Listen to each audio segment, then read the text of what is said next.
தவிக தலைவர் விஜய் வேட்புமனுவை ஏற்கக்கூடாது என சுயேட்சை வேட்பாளர்கள் சிலர் எதிர்ப்பு தெரிவிக்கும் நிலையில் சென்னை பெரம்பூர் தொகுதியில் தவிக தலைவர் விஜய் தாக்கல் செய்திருக்கும் வேட்புமனுவானது ஏற்கப்பட்டிருக்கிறது. விஜயின் வேட்புமனு ஏற்கப்பட்டதாக தேர்தல் நடத்தும் அலுவலர் அறிவிப்பு வெளியிட்டிருக்கிறார்.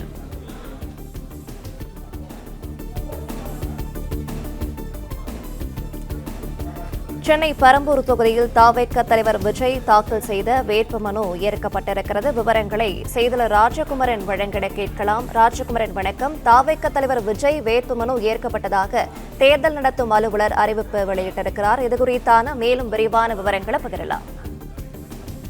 தமிழக வெற்றிக் கழக தலைவர் விஜய் 2 சட்டப்பேரவை தொகுதிகளில் இந்த தேர்தலில் போட்டியிடுகின்றார். அதன் அடிப்படையிலே 2 தொகுதிகளில் ஒரு தொகுதியாக பெரம்பூர் தொகுதி இருக்கின்றது. மற்றொரு தொகுதியை பொறுத்தவரை திருச்சி மாவட்டத்திலே திருச்சி கிழக்கு தொகுதியில் போட்டியிடுகின்றார்.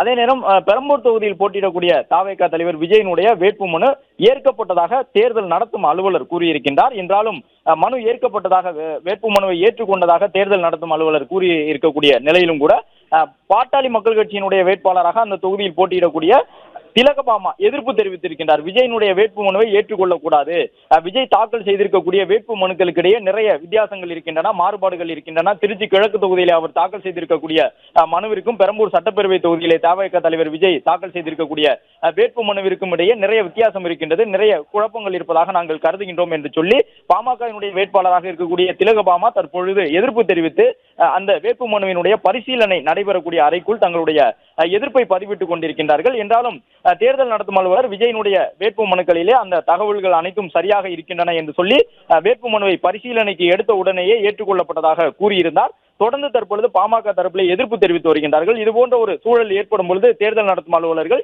அந்த வேட்பு மனுவை சில நேரம் பரிசீலனைக்கு உட்படுத்தாமல் சற்று நேரம் வைத்துவிட்டு நிலுவையில் வைத்துவிட்டு மற்ற சுயேட்சை வேட்பு மனுக்கள் உள்ளிட்டவற்றை எல்லாம் பரிசீலனை மேற்கொள்வார்கள். அதன் பிறகு அந்த குறிப்பிட்ட முக்கிய வேட்பு மனுக்களுடைய பரிசீலனையை நிறுத்தி வைத்து அதன் பிறகு அந்த முக்கியமான வேட்பு மனுக்களை எல்லாம் எடுத்து பரிசீலனைக்கு பிறகாக ஏற்பார்கள் அல்லது இல்லை என்று அறிவிப்பார்கள். அந்த அடிப்படையிலே தமிழக வெற்றிக் கழக தலைவர் விஜயனுடைய வேட்பு மனு தற்பொழுது ஏற்கப்பட்டதாக அதிகாரப்பூர்வமாக தேர்தல் நடத்தும் அலுவலர் கூறிவிட்டார். என்றாலும் உடனடியாக அதை ஏற்றுக்கொள்ளக்கூடாது, சற்று நேரம் நிலுவையில் வையுங்கள், பரிசீலனையை நிலுவையில் வைத்துவிட்டு மற்ற வேட்பு மனுக்களின் பரிசீலனையை முடித்துவிட்டு அதன் பிறகு இதை நீங்கள் அதாவது விஜயனுடைய வேட்பு மனுவை பரிசீலனைக்கு மறுபடியும் எடுத்துக்கொள்ள வேண்டும் என்பதாக திலகபாமா தன்னுடைய கருத்தை சொல்லிக் கொண்டிருக்கின்றார் வேட்பாளர் என்ற முறையிலே.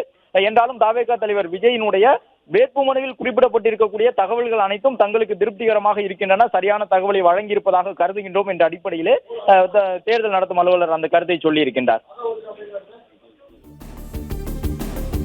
பிளே ஸ்டோர் மற்றும் ஆப் ஸ்டோரில் இருந்து பாலிமர் செயலியை QR கோடு மூலம் பதிவிறக்கம் செய்யுங்கள்.